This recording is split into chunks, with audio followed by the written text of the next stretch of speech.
greeting to you in Jesus' name. இயேசுவின் நாமத்தில் வாழ்த்துக்கள். Last week in one of our meeting, I was talking about the hand of God. கடந்த வாரம் ஒரு சின்ன மீட்டிங்கில் நான் தேவனுடைய கரம் என்ற தலைப்பில் பேசினேன்.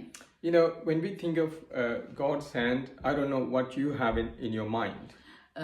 தேவ கரம் என்று நான் சொல்லும் பொழுது உங்களுடைய சிந்தையில் வருகிறது என்னதென்று எனக்கு தெரியாது.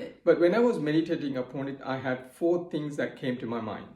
Hand of God என்ற தலையங்கத்தில் நான் தியானித்து கொண்டிருந்த வேளையில தேவன் எனக்கு தந்த 4 காரியங்கள் என்னுடைய ஞாபகத்துக்கு வந்தது. And before I share that 4 things, let me just read one verse with you. அதை நான் ஷேர் பண்ணுவதற்கு முன்பதாக ஒரு வசனத்தை வாசிக்க விரும்புகிறேன். Isaiah 41:10 says, "Fear not, for I am with you. Do not be dismayed, for I am your God. I will strengthen you. I will help you. I will uphold you with my righteous right hand."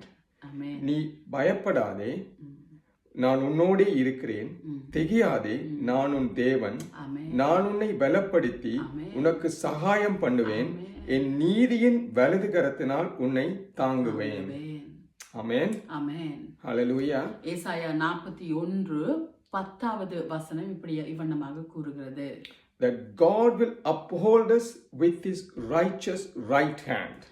வார்த்தை இவ்வண்ணமாக கூறுகிறது, தேவன் அவருடைய நீதியின் வலது கரத்தினால் நம்மை தாங்குவார் என்று. Hallelujah. Hallelujah. You and I have a God who carries us with his righteous right hand.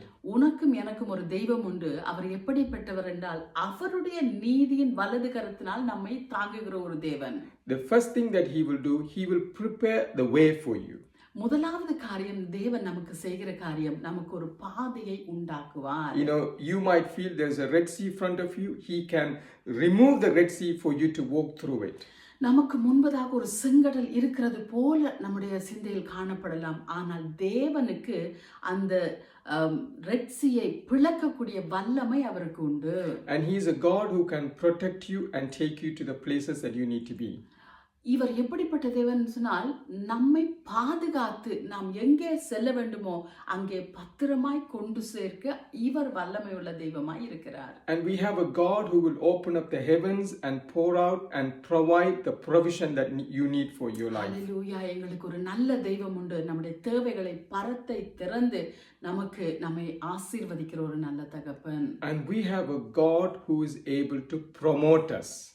எங்களை நம்முடைய வாழ்க்கையில் உயர்வு தருவதற்கு ஒரு ப்ரமோஷன் தருகிறதற்கு அவர் உண்மையுள்ளவராய் இருக்கிறார். Hallelujah. Hallelujah. We have a God who prepares for you. நம்மை